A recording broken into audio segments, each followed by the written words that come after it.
दोस्तों स्वागत है आपका बिहार न्यूज़ में। दोस्तों मैं हूं फिरदौस गनी और आप देख रहे हैं केडीवी लाइव। दोस्तों आज हो चुका है 21 फरवरी 2022। तो आज की बिहार की टॉप न्यूज़ देख रहे हैं आपके लिए। दोस्तों वीडियो स्टार्ट करने से पहले आपसे एक रिक्वेस्ट है, अगर आप नए आए हैं इस चैनल पर तो फिर इस चैनल को सब्सक्राइब करके बेल आइकन को भी प्रेस कर दीजिए और साथ में वीडियो को लाइक कर दीजिए, अपने दोस्तों के साथ शेयर भी कीजिए। तो चलिए दोस्तों स्टार्ट करते हैं आज की पूरे बिहार की टॉप न्यूज़। दोस्तों आज बिहार न्यूज़ में सबसे पहले बात किशनगंज से करते हैं।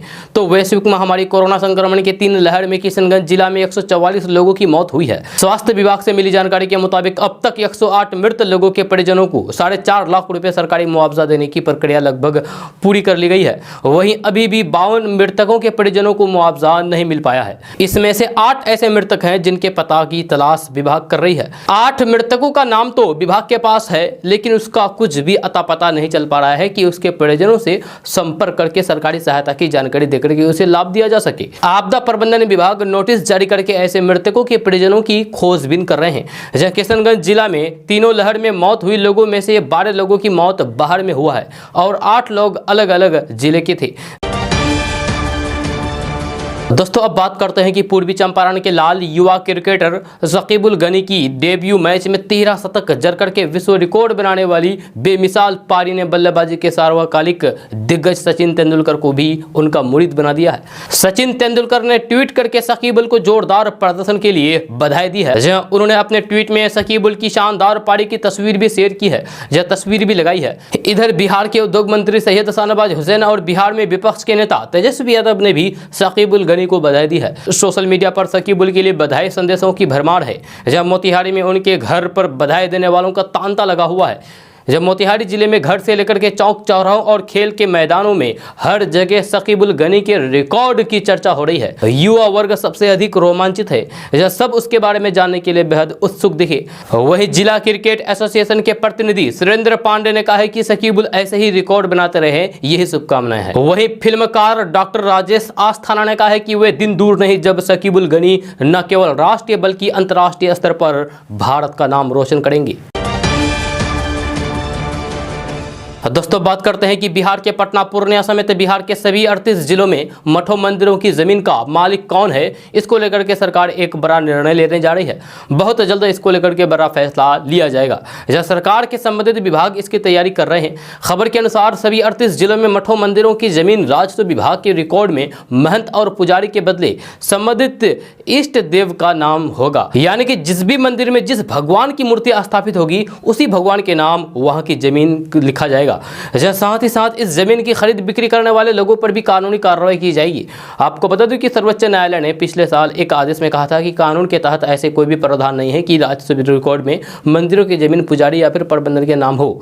सरकार अब सर्वोच्च न्यायालय के फैसले को राज्य में लागू करने जा रही है। नई व्यवस्था के तहत बिहार के किसी भी जिले में मंदिर मठ की जमीन है तो फिर उस जमीन को मंदिर के विराजमान देवता के नाम किया जाएगा। इसके लिए राजस्व एवं भूमि सुधार विभाग बिहार में मंदिरों मठों की जमीनों को चिन्हित कर रही है। वहीं नई व्यवस्था से मठ मंदिरों की जमीन और दूसरी संपत्तियों की अवैध ढंग से खरीद बिक्री पर भी रोक लगाई जाएगी। दोस्तों बात करते हैं कि बिहार की राजधानी पटना से अच्छी खबर सामने आ रही है। ताज़ा रिपोर्ट्स के मुताबिक बिहार के सभी जिलों में घर मकान बनाने वालों के लिए जरूरी संदेश जारी किया गया है। यह संदेश आम लोगों के लिए बहुत लाभकारी साबित होगा। खबर के अनुसार बिहार के लोग घर बनाने के लिए जब किसी भी कंपनी के सीमेंट की बोरी, छड़ और स्टील की सीट खरीदारी करेंगे तो उस पर लिखा रहेगा कि भूकंप रोधी मकान का निर्माण कैसे करें। इसको लेकर के दिशा निर्देश भी जारी कर दिया गया है। आपको बता दूं कि आपदा प्रबंधन प्राधिकरण ने उद्योग विभाग को कहा है कि सीमेंट की बोरी, छड़ और स्टील सीट आदि पर भूकंप रोधी निर्माण के बारे में जानकारी दी जाए। इससे शहर से लेकर के गांव तक के लोगों को ये जानकारी उपलब्ध होगी कि भूकंप रोधी मकान कैसे बनाया जाता है। मिली जानकारी के अनुसार आपदा प्रबंधन प्राधिकार के निर्देश पर उद्योग विभाग ने सभी जिला उद्योग केंद्र के महाप्रबंधक को इस बारे में पत्र भी लिखा है। बहुत जल्द बिहार में जो सीमेंट की बोरी आएगी उस पर भूकंप रोधी मकान निर्माण को लेकर के जरूरी संदेश लिखा होगा। दोस्तों अब बात करते हैं कि चुनावी रणनीतिकार प्रशांत किशोर से मुलाकात के सवाल पर बिहार के मुख्यमंत्री नीतीश कुमार ने मीडिया के सवालों का स्पष्ट जवाब नहीं दिया है। जब उसने प्रशांत किशोर से मुलाकात और जेडीयू में उनकी वापसी से के सवाल पर नीतीश कुमार ने कहा है कि प्रशांत किशोर से उनका रिश्ता पुराना रहा है। उन्होंने कहा है कि प्रशांत किशोर से हुई उनकी मुलाकात का कोई भी खास मतलब नहीं है। नीतीश कुमार ने झारखंड में भोजपुरी और मगही भाषा पर उपजे विवाद को लेकर के भी सवालों का जवाब दिया है और कहा है कि बिहार और झारखंड एक ही रहा है, दोनों राज्यों का रिश्ता अलग नहीं है, दोनों राज्यों के लोगों का रिश्ता आज भी एक ही है। नीतीश कुमार ने कहा है कि दोनों राज्यों के बॉर्डर पर देख लीजिए लोग कैसे साथ रहते हैं। भोजपुरी और मगही को लेकर के नीतीश कुमार ने कहा है कि पता नहीं झारखंड सरकार ऐसा क्यों कर रही है, ये झारखंड सरकार के लिए ही नुकसानदायक है। झारखंड में भोजपुरी और मगही तो बोली ही जाती रही है।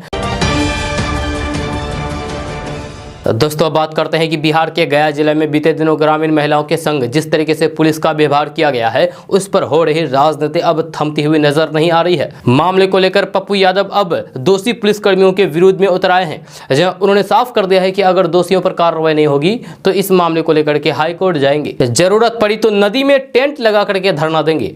ये बातें पप्पू यादव ने सुपौल जिले की कोरियापट्टी पंचायत में वर्तमान मुखिया रामानंद यादव के आवास पर एक कार्यक्रम को संबोधित करते हुए कही है। जब पप्पू यादव ने बिहार में लगातार हो रहे अपराध पर विपक्ष की चुप्पी पर भी हैरानी जताई है। इस दौरान पप्पू यादव ने बिहार के विपक्ष को भी नकार दिया है। जब राइफल और बंदूक के नोक पर बालू ढोने और आतंक फैलाने की तैयारी हो रही है। पप्पू यादव ने सरकार को चुनौती देते हुए कहा कि अगर 24 घंटे के अंदर निपुण शर्मा और कौशल एवं नवीन शर्मा सहित सिंडिकेट के मेंबर और माफिया और थाना प्रभारी पर कार्रवाई नहीं हुई तो फिर उसी नदी में हम टेंट लगा करके धरना पर बैठ जाएंगे, जितनी गोली मारना है मार लेना। साथ ही पप्पू यादव ने कहा है कि आखिर अपराधी माफिया और नेता को यह हिम्मत कहां से आ जाता है। कोई ऐसा शहर नहीं है जहां के एसपी और एमएलए और मिनिस्टर जमीन और शराब के धंधे में संलिप्त ना हो। शराब और जमीन में पूरा का पूरा एमएलए और एसपी और मिनिस्टर की 95% संलिप्त रहते हैं। उन्होंने कहा है कि गया और दरभंगा की घटना को लेकर के मैं पटना हाईकोर्ट जाऊंगा। दरभंगा में एक ही परिवार के लोगों को जिंदा जलाने की घटना को लेकर सीबीआई जांच कराने की मांग की है। दोस्तों बात करते हैं कि केंद्र सरकार जल्द ही पीएम किसान सम्मान निधि योजना से जुड़े लोगों के खाते में 11वीं किस्त भेजने पर विचार कर रही है। कुछ मीडिया रिपोर्ट्स के अनुसार 2000 रुपये की अगली किस्त अप्रैल के पहले सप्ताह में खाते में भेजी जाएगी। वैसे सरकार की ओर से अभी ऐसी कोई भी घोषणा नहीं की गई है। सरकार हर साल पीएम किसान सम्मान निधि योजना से जुड़े लोगों के खाते में 2000 रुपये की किस्त डालती है। 2000 रुपये की 3 किस्तों में 6000 रुपये भेजती है। सरकार का मकसद इस योजना से जुड़े किसानों को खाद बीज खरीदने में मदद करना है, जिससे फसलों को लागत ठीक से दे सके। इस योजना से करीब 12 करोड़ लोगों को लाभ मिल रहा है। यह क्यास लगाए जा रहे हैं कि मोदी सरकार अप्रैल के प्रथम सप्ताह किसानों के खाते में 2000 रुपये 11वीं किस्त जारी करने जा रही है। आपको बता दूं कि केंद्र सरकार यानी कि मोदी सरकार ने पीएम किसान सम्मान निधि योजना की 10वीं किस्त 1 जनवरी को ही जारी की थी। किसान संगठनों ने इस योजना की किस्त की राशि बढ़ाने की मांग भी की थी, लेकिन आम बजट में वित्त मंत्री निर्मला सीतारमण ने कोई भी ऐलान नहीं किया है। दोस्तों बात करते हैं कि बिहार में मेट्रो के काम में बड़ी अड़चन आ गई है। जमीन के सर्वे में गड़बड़ी सामने आने से प्रोजेक्ट में बड़ा पेंच फंस गया है। पटना गया रोड में आईएसबीटी के सामने पटना मेट्रो डिपो के निर्माण में पेंच फंस गया है। इस हिस्से के पहाड़ी इलाके में डिपो बनाने और फिर इसके लिए 11 हेक्टेयर जमीन की मांग को लेकर के सवाल खड़े हो गए हैं। कहा जा रहा है कि डिपो के साथ ही प्रॉपर्टी डेवलपमेंट के नाम से मेट्रो कॉरपोरेशन द्वारा आवश्यकता से अधिक जमीन मांगी गई है। यह आशंका जताई गई है कि डिपो के नाम पर जमीन लेकर के आसपास शॉपिंग मॉल बनाए जाएंगे। आपको बता दूं कि इतनी जमीन के अधिग्रहण से बड़ी संख्या में लोगों का विस्थापन होना है। जबकि सामाजिक मूल्यांकन सर्वे में दर्जनों भर मकान टूटने की बात कही गई है। जब सर्वे में गलत रिपोर्ट प्रस्तुत करने की भी बात सामने आई है। जब लोगों ने पटना मेट्रो कॉरपोरेशन के प्रस्ताव पर तार्किक सवाल उठाए तो फिर कई मामले सवालों के घेरे में भी आ गए हैं। जब मामले की गंभीरता को देखते हुए डीएम ने भी फिर से अगली सुनवाई 3 मार्च को रखी है और इसमें पटना मेट्रो के साथ ही नमामि गंगे प्रोजेक्ट के अधिकारियों को भी पूरा करने के साथ उपस्थिति होने के लिए कहा है। दोस्तों अब बात करते हैं कि बिहार से एक शर्मनाक खबर सामने आई है। यहाँ पर एक नवविवाहिता लड़की की न्यूड फोटो किसी ने वायरल कर दी, जिससे उसकी शादी टूट गई। मामला क्या है तो चलिए हम आपको अभी विस्तार से बताने जा रहे हैं।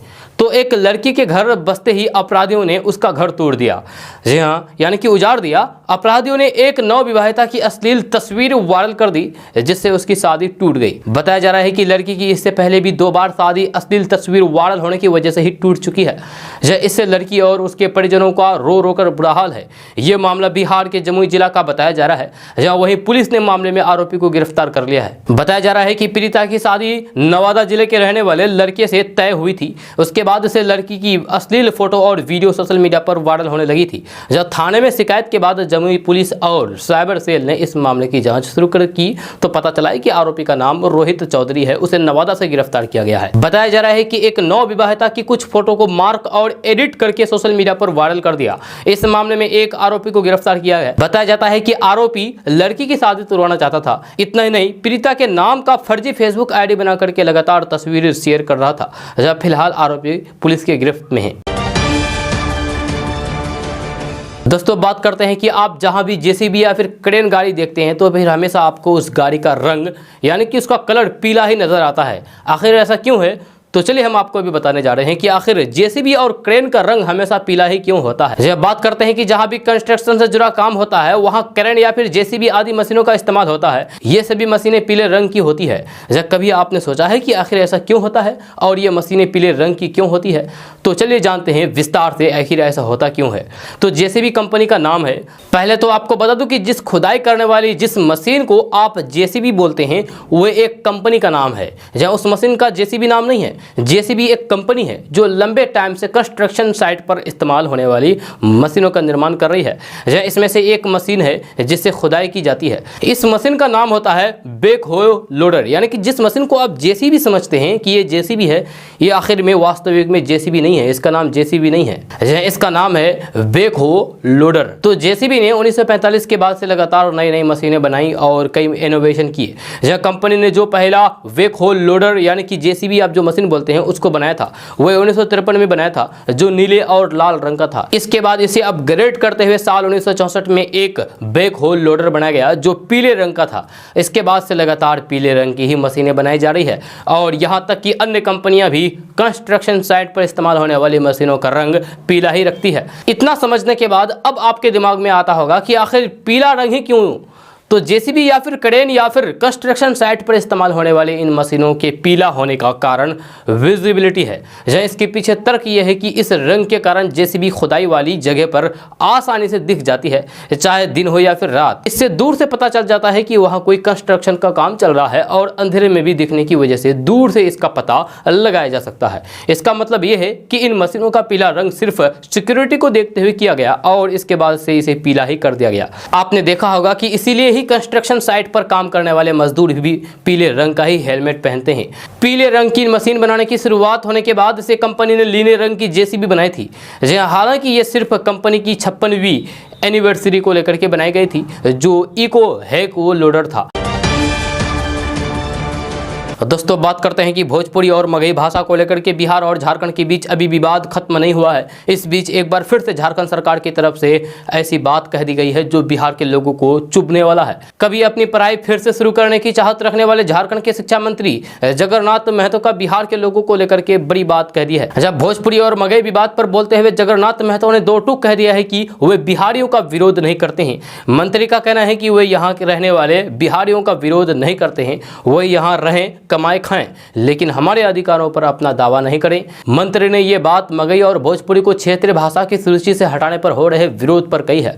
जब शिक्षा मंत्री ने बोकारो और धनबाद की क्षेत्रीय भाषा से भोजपुरी और मगही को हटाए जाने के फैसले को सही करार देते हुए कहा है कि इन दोनों जिलों के किसी भी गाँव में भोजपुरी और मगही भाषाएं नहीं बोली जाती है। जांच के बाद इस बात का खुलासा हुआ है, इसीलिए इन भाषाओं को सूची से हटा दिया गया है। इससे पहले बिहार के मुख्यमंत्री नीतीश कुमार ने झारखंड सरकार के फैसले पर हैरानी जताते हुए कहा था कि उन्हें इस फैसले का नुकसान उठाना पड़ेगा। दोस्तों अब बात करते हैं कि भारत में हिंदू मुस्लिम और मंदिर मस्जिद पर राजनीतिक दलों के नेताओं के द्वारा खूब बयानबाजी की जा रही है। यहाँ तक कि सोशल मीडिया पर भी लोग हिंदू मुस्लिम और मंदिर मस्जिद को लेकर के भड़काऊ बयान देते हैं, एक दूसरे से दूर करने की बात करते हैं।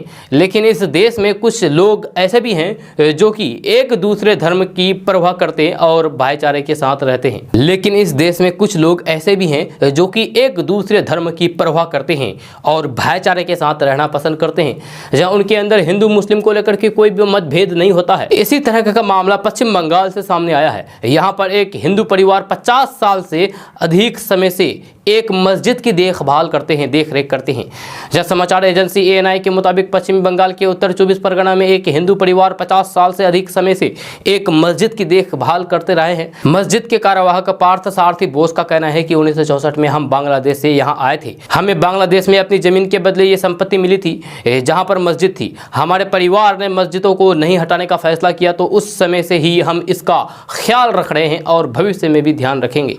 हिंदू मुसलमानों के बीच कोई भी दरार नहीं है। ये कुछ राजनेता है जो दरार बनाना चाहते हैं, लेकिन वे सफल नहीं होंगे किसी कीमत पर।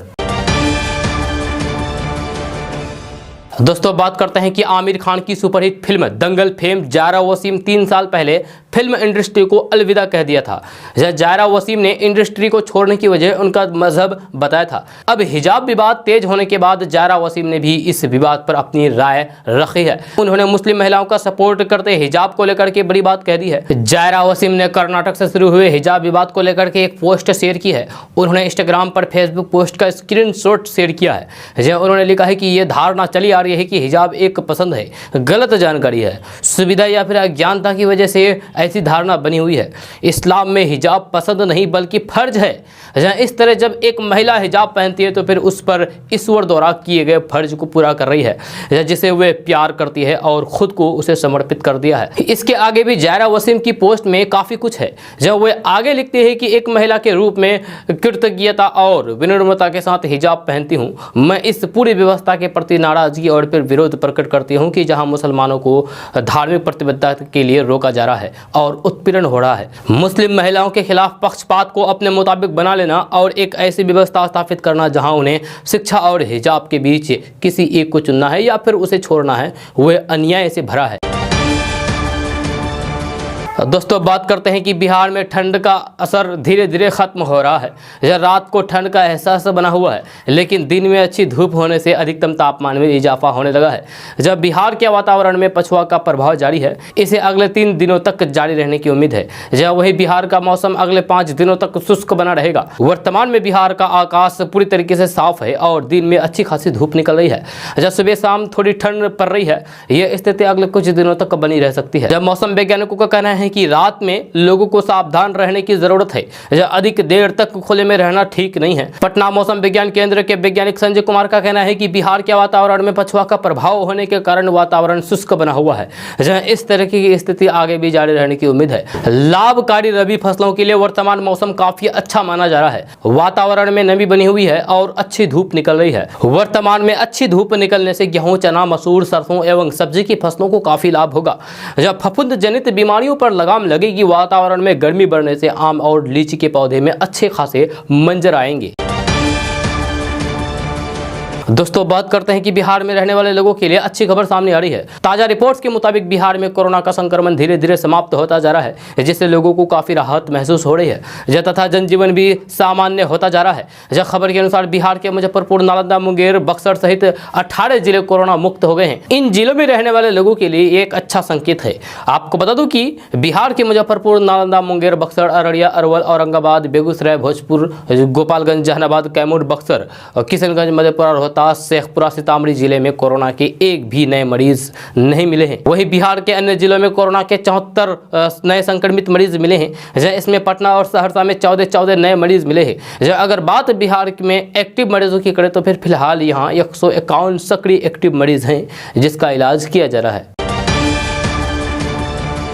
दोस्तों बात करते हैं कि डाकघर अब ग्राहकों के काफी नजदीक पहुंचने की तैयारी में जुट गया है।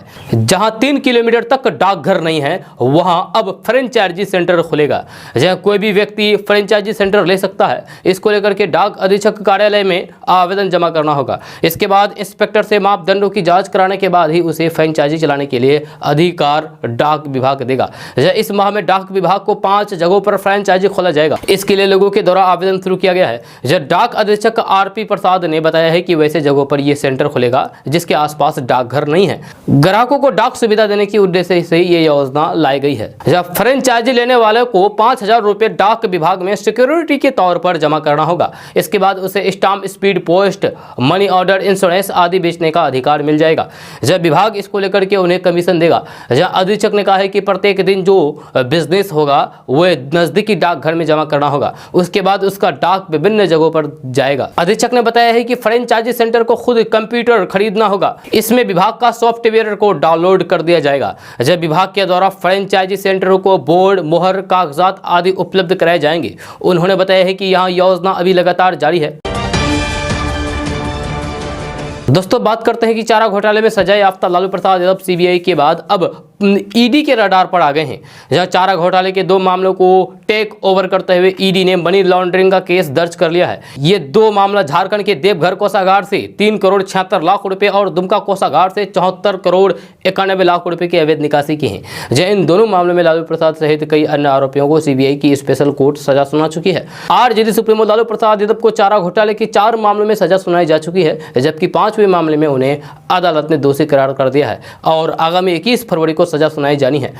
इन सभी मामलों में सबसे प्रमुख आरोपी कोषागार से करोड़ों की फर्जी निकासी का है। ये तय माना जा रहा है कि बाकी 3 मामलों में भी ईडी आगे मनी लॉन्ड्रिंग के केस दर्ज करेगा। यानी कि सीबीआई के बाद लालू प्रसाद यादव के लिए सिलसिलेवार ईडी के मुकदमों का भी सामना करना पड़ेगा।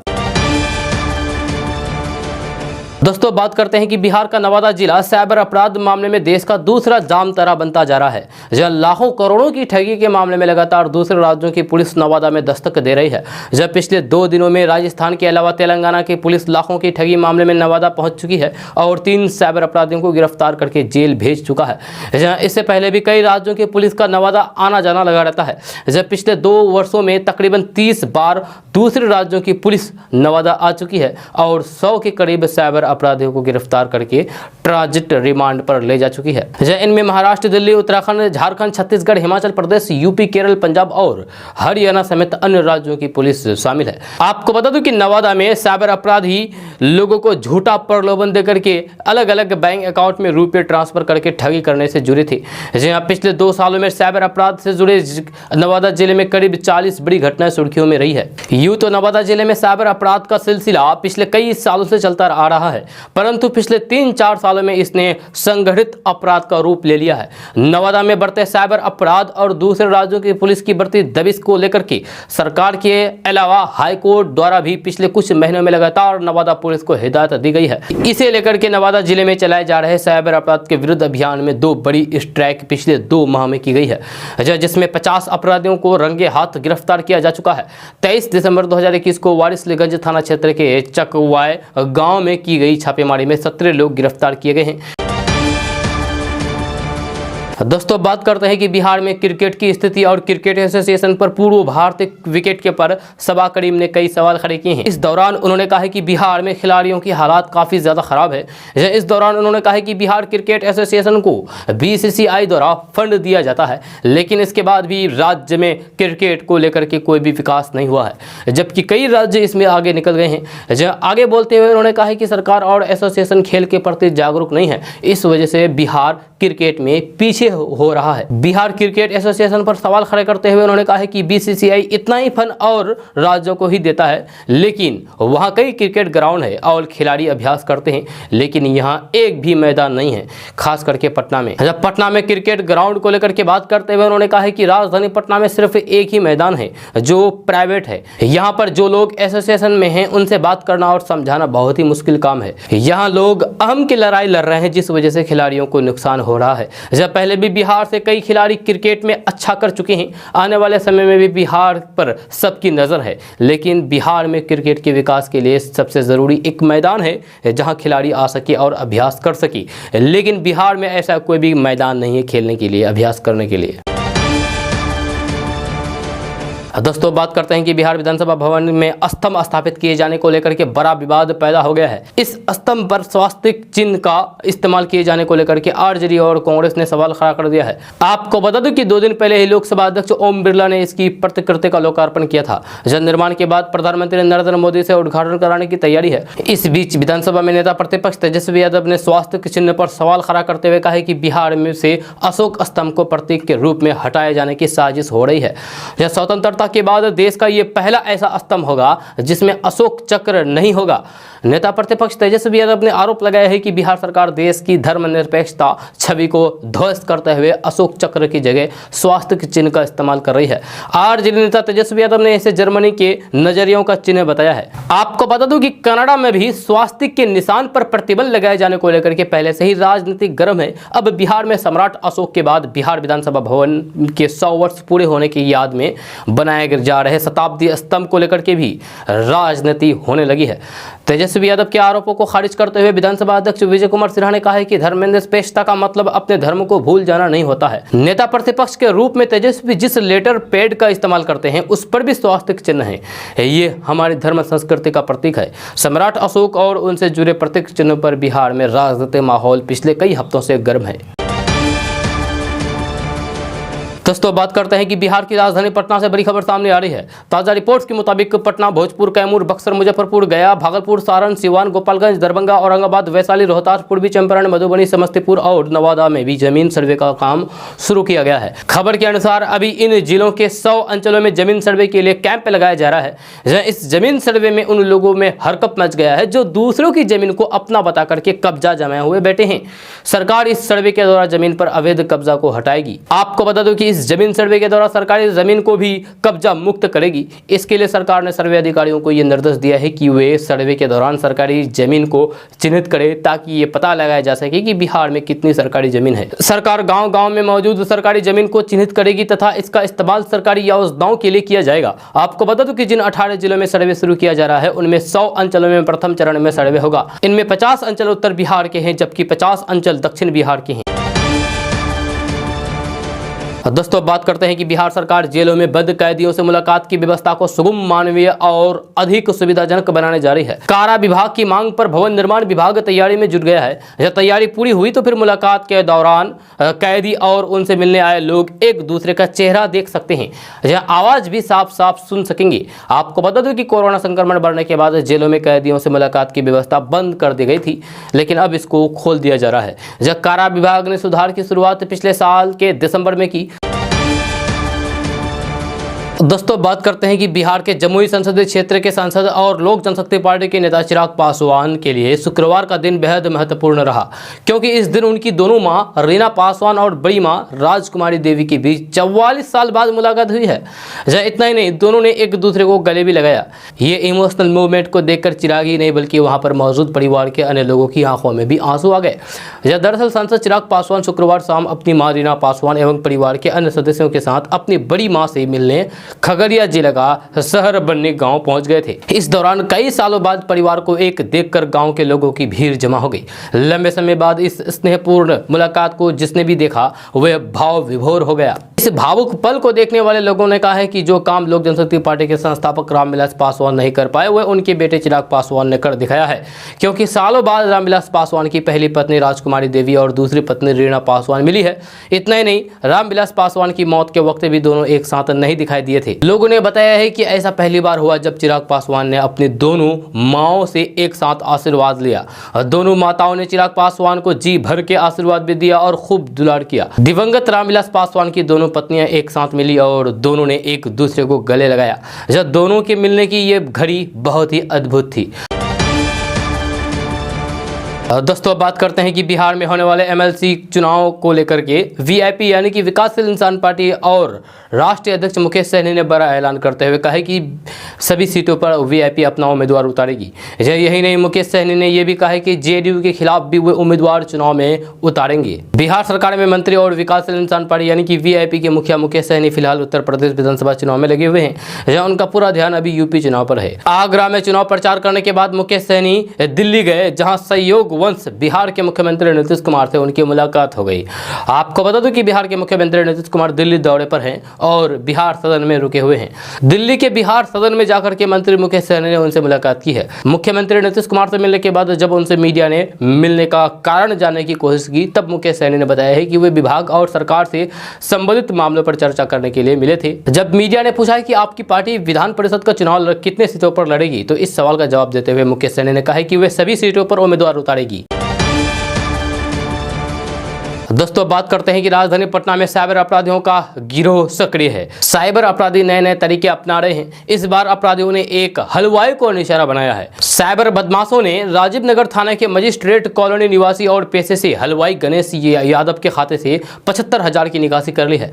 गणेश यादव का खाता राजीव नगर में ही SBI में है। जानकारी के अनुसार साइबर बदमाशों ने गणेश यादव को फोन लगा करके बताया है कि उन लोगों को 2500 प्लेट खाना चाहिए और अपना नाम अंकित बताया।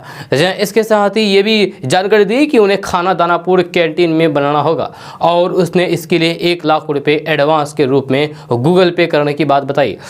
इस पर हलवाई गणेशी ने अपना गूगल पे नंबर दे दिया। इस बीच साइबर बदमाशों ने उनके मोबाइल फोन पर एक OTP भेजा और उसे बताने को कहा। हलवाई ने OTP की जानकारी दे दी और फिर बड़ा खेल हो गया, जहां अपराधियों ने उनके खाते से 3 बार में 75,000 की निकासी कर ली। रुपए निकासी के बाद गणेश यादव ने उसे कई बार फोन करने का भी प्रयास किया गया, लेकिन उसका नंबर नहीं लगा। इसके बाद गणेश यादव ने राजीव नगर थाने में शिकायत दर्ज करने पहुंचा। दोस्तों बात करते हैं कि पूर्णिया में एक इंजीनियर ने इंजीनियरिंग की नौकरी छोड़ करके घर आ गए और घर में खेतीबाड़ी करने लगे। जी हाँ, इंजीनियरिंग की नौकरी रास नहीं आई तो फिर गांव पहुंचकर खेतों की तासीर पड़ने लगे, जहां अब पूरे इलाके के लिए मिसाल बन गए हैं। वैज्ञानिक तरीके से खेती करके इंजीनियरिंग से भी ज्यादा आमदनी भी हो रही है। जी हाँ, पूर्णिया के धमदाहा प्रखंड के विष्णुपुर दियारा गाँव निवासी अंशु सिंह की कहानी आज युवाओं के लिए प्रेरणा स्रोत बन गया है। अंशु सिंह BTech की पढ़ाई पूरी करने के बाद करीब 1 साल तक प्राइवेट कंपनी में कार्य किया। कम सैलरी और शहर का शोर उन्हें रास नहीं आया। नौकरी छोड़कर वे सन 2019 में अपने गांव लौट आए। साथ ही गांव में ही खेती करने की ठानी। इस पर गांव वालों ने मजाक भी बनाया, लेकिन घर के लोग साथ रहे। जब उन्होंने अपने अभियान जैविक खेती को प्राथमिकता दी। यद्यपि 2 बार में हुए इसमें सफल नहीं हुए, लेकिन उन्होंने हार नहीं मानी। उन्होंने अलग अलग विधि से लाल पीली उजली गोभी के साथ 20 बकास, शिमला मिर्च, ब्रोकली, सहजन, टमाटर और मटर की खेती शुरू की। यह प्रयोग उनका पूरी तरीके से सफल रहा और इससे अपेक्षित आमदनी भी आने लगी। आज स्थिति यह है कि व्यापारी खुद उनके खेत पर पहुंचते हैं और डिमांड के अनुसार वे उत्पाद नहीं दे पाते हैं। CCTV कैमरे से फसलों की निगरानी भी करते हैं। अंशु के खेत में हर व्यवस्था हाईटेक है। फसल की सिंचाई से लेकर के बुआई तक वे आधुनिक तकनीक से करते हैं। रात के लिए उसने खेत में रोशनी की व्यवस्था भी की है। साथ ही CCTV कैमरे से फसल की निगरानी रखते हैं, जब फसल की रखवाली करते हैं। खुद वे अपना अधिकांश समय भी खेती में बिताते हैं और विभिन्न माध्यमों से वे तकनीक का सहारा लेकर के नित्य नया प्रयोग करते हैं। दोस्तों बात करते हैं कि भारत बाजरा का वैश्विक बाजार बनने की दिशा में अग्रसर है। ये भारत का 5वां सबसे बड़ा बाजार का निर्यातक देश बन गया है। जब वही भारत सरकार ने शनिवार को कहा है कि भारत का दुनिया का बाजार केंद्र बनाने में किसान उत्पादक संगठन यानी कि EPO महत्वपूर्ण भूमिका निभाएंगे। जहां इस मुद्दे पर दुबई एक्सपो में खाद्य, कृषि और आजीविका पर विस्तार से चर्चा की गई है। जहां सत्र के दौरान वरिष्ठ सरकारी अधिकारियों और फिर क्षेत्र के विशेषज्ञों ने भारतीय उद्योग के बड़े प्लेयर्स के लिए देश के निर्यात क्षमता को बढ़ाने के अवसरों पर विचार विमर्श किया है। दोस्तों बात करते हैं कि राजद प्रवक्ता चित्तरंजन गगन ने राजद सुप्रीमो लालू प्रसाद यादव के खिलाफ ईडी द्वारा चारा घोटाले के मामले में आधार पर केस दर्ज किए जाने पर राजद प्रवक्ता चित्तरंजन गगन ने इस पर तीखे शब्दों में आलोचना की है और इसे एक सुनियोजित साजिश बताया है। साथ ही उन्होंने विरोधियों पर भी जमकर हमला बोला है। जहां आरजेडी प्रवक्ता ने इसे राजनीतिक विधिवेश से लिया गया निर्णय लेते हुए कहा है कि जिन आरोपों के आधार पर लालू प्रसाद यादव को पशुपालन घोटाले मामले में दोषी करार दिया गया है उसमें किसी भी केस में मनी लॉन्ड्रिंग का आरोप नहीं है। इसके पहले भी उनके खिलाफ आय से अधिक संपत्ति का मामला दर्ज हो चुका है जिसमें सर्वोच्च न्यायालय उन्हें आरोप मुक्त कर चुका है। झूठे आरोपों और साजिश के आधार पर लगातार प्रताड़ना झेलने के बावजूद भी विभाजनकारी और सामाजिक न्याय विरोधी शक्तियां जब लालू प्रसाद यादव को नहीं झुका सकी तो फिर से पुराने मामले के आधार पर नए हथकंडे का इस्तेमाल कर रही है। राजद प्रवक्ता ने कहा है कि विरोधी आवाज को दबाने के लिए आज जिस प्रकार ईडी, आईटी और सीबीआई जैसी संस्थानों का इस्तेमाल किया जा रहा है उससे भारतीय संविधान और लोकतंत्र का अस्तित्व ही खतरे में पड़ गया है। दोस्तों अब बात करते हैं कि बिहार में रहने वाले लोगों के लिए एक अच्छी खबर सामने आ रही है। ताजा रिपोर्ट्स के मुताबिक बिहार के पटना, समस्तीपुर, मुजफ्फरपुर, राजगीर, दरभंगा समेत कई रेलवे स्टेशनों से बिहार स्पेशल टूरिस्ट ट्रेन का परिचालन किया जाएगा। इसको लेकर के तैयारी शुरू कर दी गई है। खबर के अनुसार Indian railway catering tourism corporation limited Bharat सरकार की ओर से इस ट्रेन का परिचालन आगामी 2 मार्च से लेकर के 15 मार्च तक किया जाएगा। ये पूरी यात्रा 13 रात और 14 दिन की रहेगी जिसमें से 13,230 प्रति व्यक्ति यात्रा शुल्क रखा गया है। इस शुल्क में यात्रा के दौरान रेलवे खाने पीने, रुकने, ठहरने, घूमने तक की पूरी कराएगी। यात्रीगण इसके बारे में पूरी जानकारी तथा टिकटों की बुकिंग IRCTC की वेबसाइट पर www.irctctourism.com पर जाकर के कर सकते हैं। अब आपको उन स्टेशनों के बारे में बताने जा रहे हैं जिन स्टेशनों से ये ट्रेन चलेगी। तो इनमें है जयनगर, मधुबनी, दरभंगा, समस्तीपुर, मुजफ्फरपुर, हाजीपुर, पटना, बख्तियारपुर, बिहार शरीफ, राजगीर, गया। दोस्तों बात करते हैं कि बिहार की राजधानी पटना से अच्छी खबर सामने आ रही है। ताजा रिपोर्ट्स के मुताबिक बिहार बोर्ड ने STET 2019 का रिजल्ट कार्ड जारी कर दिया है। इस एग्जाम में शामिल होने वाले उम्मीदवार अपना रिजल्ट कार्ड प्राप्त कर सकते हैं। खबर के अनुसार बिहार बोर्ड ने माध्यमिक शिक्षक पात्रता परीक्षा यानी कि STET 2019 में शामिल 1,54,951 अभ्यर्थियों का रिजल्ट कार्ड जारी कर दिया है। आपको बता दें कि बोर्ड ने सभी अभ्यर्थियों का रिजल्ट कार्ड संबंधित जिला शिक्षा कार्यालय में भेज दिया है। आपको बता दें कि STET 2019 का ऑनलाइन एग्जाम 21 सितंबर 2020 को हुआ था। इसका रिजल्ट 12 मार्च 2021 को जारी किया गया था। अब अभ्यर्थी अपने जिला शिक्षा कार्यालय से अपना रिजल्ट कार्ड ले सकते हैं। इसके लिए निर्देश दिए गए हैं। दोस्तों आज का न्यूज़ बस यहाँ तक। कैसा लगा जरूर अपना सुझाव दीजिएगा नीचे कमेंट बॉक्स में कमेंट करके। अगर आप नए आए हैं इस चैनल पर तो फिर चैनल को सब्सक्राइब करके बेल आइकन भी प्रेस कर दीजिए और साथ में वीडियो को लाइक कर दीजिए, अपने दोस्तों के साथ शेयर भी कीजिए। तो चलो दोस्तों फिर मिलते हैं कल की वीडियो में, तब तक के लिए जय हिंद, जय बिहार।